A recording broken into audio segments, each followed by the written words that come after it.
earthquake swarms shock revelation and their relation to magma plumes. Missing pieces of tectonic plate and volcano puzzle put together. Now, recently we've had the astonishing hundreds of thousands of earthquakes on the west coast after the Ridgecrest 7.1 major earthquake. And a lot of these earthquake swarms are also taking place at supervolcanoes, the Long Valley Caldera in California and Yellowstone in Wyoming, because they've been jolted by the Ridgecrest earthquakes.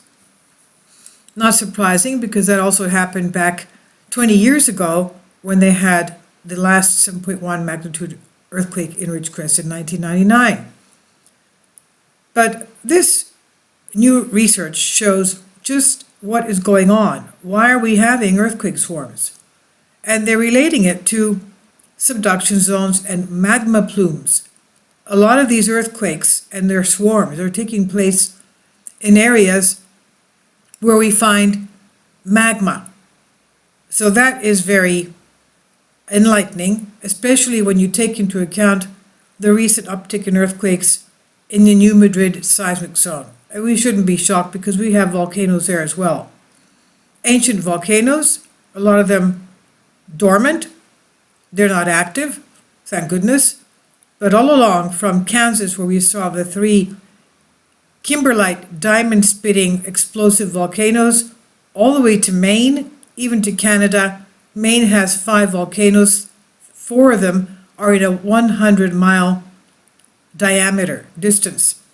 So what is going on? What have they found? Earthquake swarms revealing missing pieces of tectonic plate-volcano relations. This is by Ben Long, University of Wolowong, on phys.org. The deep under the ocean bed, he says, a sinking tectonic plate causes a swarm of earthquakes, feeding molten rock into newly forming volcanoes. This is what new research has discovered.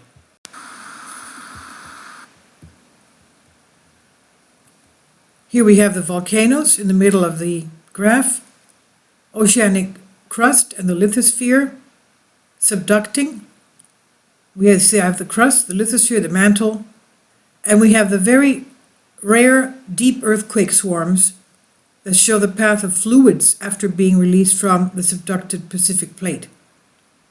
And the movement of these fluids drives the earthquakes and causes the surrounding rock to melt.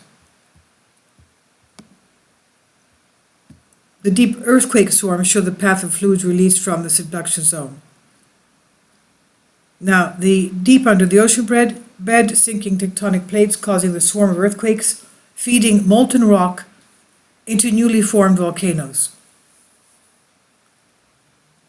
Earthquake swarms are when a large number of earthquakes occur close together over a short period.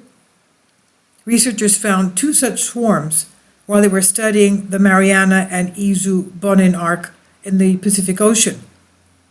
They plotted each earthquake swarm on a 3-dimensional map. The researchers found the earthquakes defined a pipe-like structure through which the molten rock traveled, rising from a sinking tectonic plate at depths of around 200 kilometers to a magma chamber underneath a volcano. Now, we know that recently the Hawaii island, the big island, is of course acting up. It is inflating.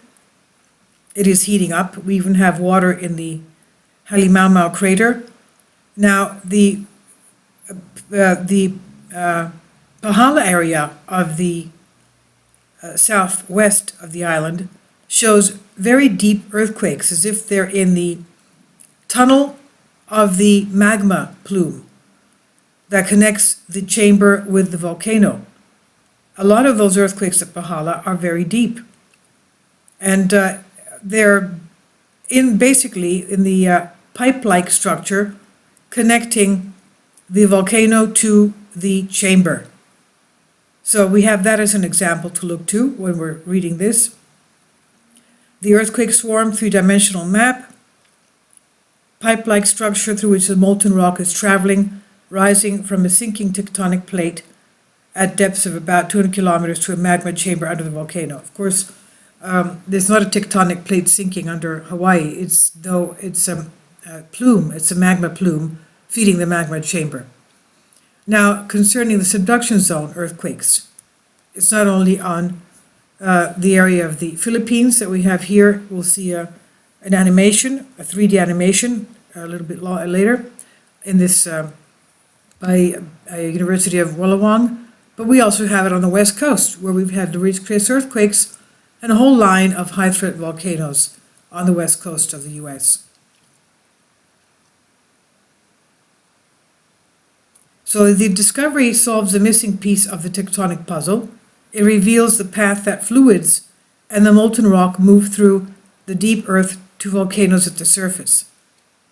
The international team, including scientists from the University of Wolowong, Royal Holloway University of London, University of Cambridge, Australian National University, Columbia University, Cardiff University, and Durham University. And we see that there's a huge magma plume under that area. A rare earthquake occurrence have recently been documented at that boundary.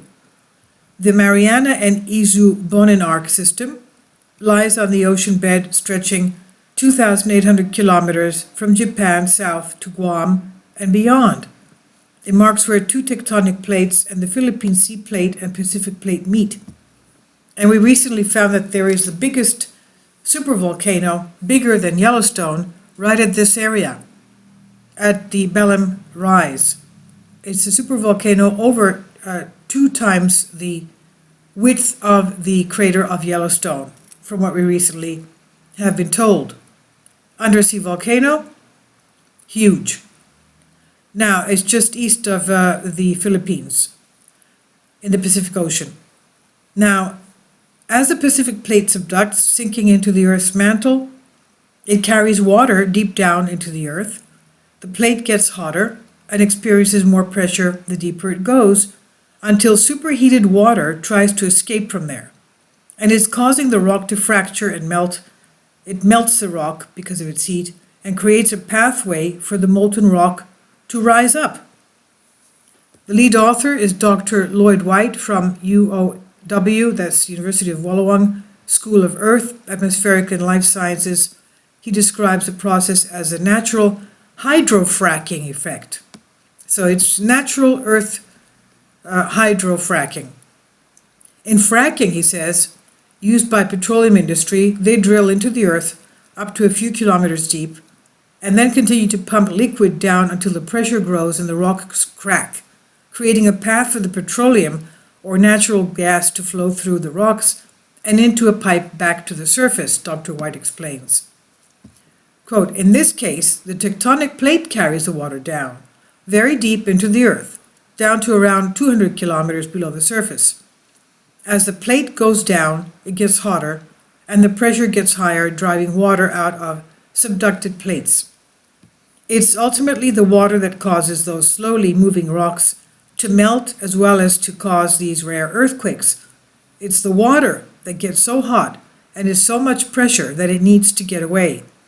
As it moves upward, it causes the rocks to fracture and melt, forming magma.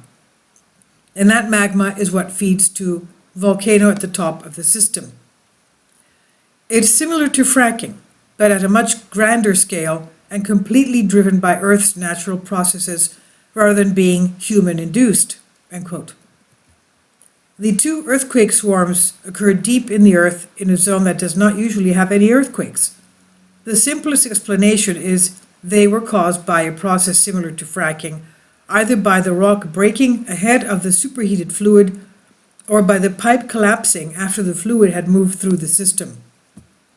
Geologists have always assumed that the water in the system goes upwards, but we've never had a good way of imaging that. And these examples of freak occurrence that we've stumbled on show very clearly where the water must be traveling, Dr. White explained.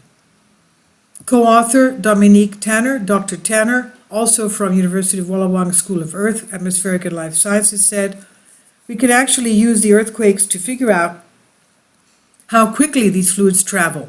We know exactly when and where the earthquakes occur, so we can estimate how quickly the fluids move through the deep earth, which is faster than 1 kilometer an hour, much faster than we previously thought, he said. So while a lot more research is of course needed, the discovery could help scientists in monitoring which volcanoes are being primed with increasing amount of magma from the deep earth. And this is from Lloyd White and colleagues. Earth's deepest earthquake swarms track fluid descent beneath nascent arc volcanoes. Earth and Planetary Science Letters, provided by University of Wolowong on phys.org.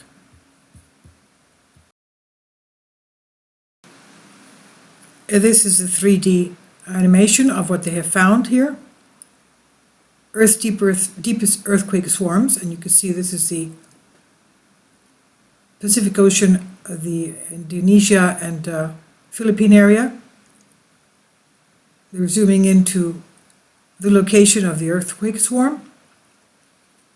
Basically just off here to the east is the supervolcano that they recently found of Belém Rise.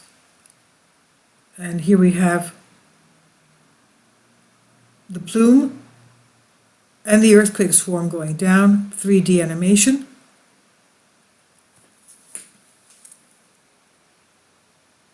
This is a great way to see earthquakes. I really enjoy this. So multiple earthquakes occur over a 2-year period beneath underwater volcanoes. It's a volcanic arc of islands. Guam is one of them, of course. And that's where the area that they studied. Earthquakes define a pipeline structure extending to a depth of at least 200 kilometers. There we go.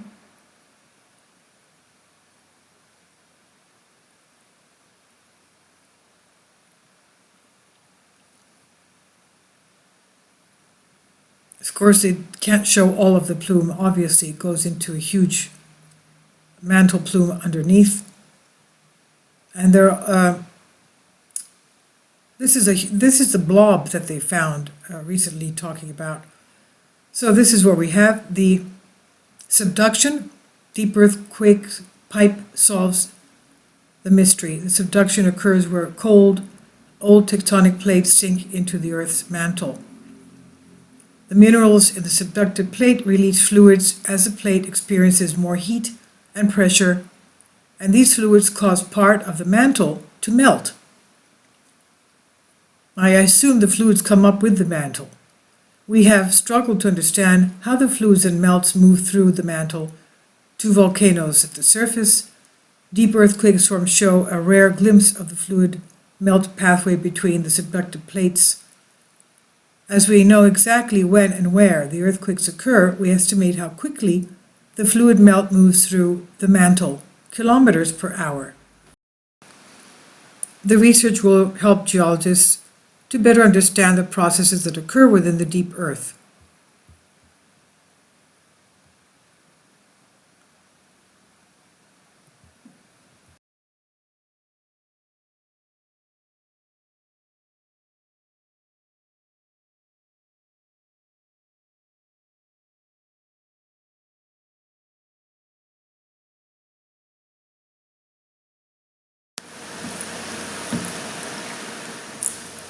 If you'd like to join me on my Patreon account, you will hear content not covered by mainstream media.